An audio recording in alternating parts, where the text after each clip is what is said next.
Olá, queridos alunos, aqui é o professor Daniel Costa e neste vídeo nós vamos introduzir um novo capítulo da 12ª classe, denominado Gases Ideais. Nesta primeira parte do nosso vídeo ou da nossa aula, nós vamos falar sobre o gás ideal, dos parâmetros de um gás ideal e vamos escrever a equação geral dos gases ideais. Então, vamos começar definindo o que é um gás ideal. Um gás ideal ele é definido como sendo todo aquele tipo de gás cujas partículas são de tamanho desprezível e elas colidem entre si de forma elástica. Ou seja, as colisões entre as partículas que constituem este gás é perfeitamente elástica. De tal forma que nestas colisões elásticas há conservação de energia mecânica das partículas, como também há conservação da quantidade do movimento das partículas. Uma outra característica importante dos gases ideais é que elas não interagem eletricamente e nem magneticamente. O que isso significa? Isso significa que entre as partículas não existem forças de atração nem forças de repulsão entre elas, tanto elétricas como magnéticas. Então, para nós caracterizarmos completamente um gás ideal, é preciso conhecermos alguns parâmetros que nós chamamos de parâmetros de um gás ideal ou parâmetros do estado para um gás ideal. Esses parâmetros são denominados pressão, são designados pressão, volume e temperatura. Então, a pressão é uma das grandezas que caracteriza um gás ideal e tem como unidade no sistema internacional Pascal. Então, 1 Pascal é exatamente igual a 1 Newton por metro quadrado. Então, significa que essas são as unidades da pressão no sistema internacional. Então, é comum usarem o Newton por metro quadrado ou a unidade Pascal. Uma outra unidade que vai ser habitual ser usada no estudo dos gases ideais é a atmosfera.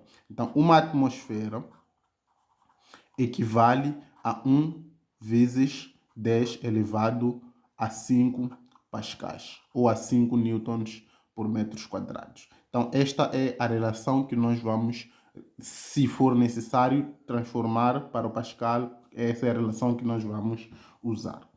Um outro parâmetro do estudo de um gás ideal é o volume. E o volume é muitas vezes, ou no sistema internacional é dado em litros, mas muitas vezes pode ser dado no estudo dos gases ideais em litros ou em centímetros cúbicos. Então, 1 litro equivale, ou seja, é igual a 1 decímetro cúbico, que por sua vez é igual a 1 vezes 10 elevado a menos 3 metros cúbicos. Então, se a unidade do volume for centímetros cúbicos, ou seja, 1 centímetro cúbico será igual a 1 vezes 10 elevado a menos 6 metros cúbicos. Então, essas são as relações que nós vamos usar para transformar de centímetros cúbicos para metros cúbicos ou de litros para metros cúbicos. E por último temos o parâmetro temperatura, que é um dos parâmetros do estudo de um gás ideal. Então, este parâmetro temperatura tem como unidade Kelvin no sistema internacional. Então, é obrigatório, diferente dos parâmetros anteriores, este deve estar obrigatoriamente no sistema internacional, ou seja, deve estar em Kelvin. Então, se nos apresentarem um gás ideal ou um gás cuja temperatura não esteja em Kelvin, devemos logo transformar para Kelvin. E essa transformação é feita considerando a seguinte equação. Temperatura em Kelvin será igual à temperatura em graus Celsius mais 273. Então, esta é a fórmula que nós vamos usar para transformar de Celsius para Kelvin. Então, atenção, os parâmetros que nós escrevemos aqui, o único que obrigatoriamente deve ser transformado para Kelvin é a temperatura. O único que deve ser transformado para o sistema internacional é a temperatura. Os outros parâmetros, dependendo das circunstâncias, podemos usar as suas unidades assim como forem apresentadas. Então, esses são os 3 parâmetros que caracterizam completamente um gás ideal. Passamos agora para a equação do estado de um gás ideal. esses parâmetros que nós temos aqui, todos eles estão relacionados através de uma equação que nós chamamos equação do estado de um gás ideal. Então, a equação do estado de um gás ideal diz que a pressão vezes o volume deve ser igual a N vezes R vezes temperatura. Então, desta equação, nós podemos ver que a pressão e a temperatura, ou o produto entre a pressão e o volume, são diretamente proporcionais à temperatura. Com isso, nós temos aqui algumas grandezas, tal como podemos ver, o P é a pressão, o V é o volume, o N é o número de moles da substância, e o número de moles de uma substância é calculado como sendo a massa da substância dividido pela massa molar. Então, algumas vezes vai ser necessário determinar o número de moles se for conhecida a massa molar e a massa da substância através desta equação. Temos também o R. O R é chamado constante universal dos gases. Constante universal dos gases. E essa constante assume dois valores dependendo das unidades que nós estamos a trabalhar. Se as unidades estiverem no sistema internacional, então o R será igual a 8,31 joules por mole vezes Kelvin.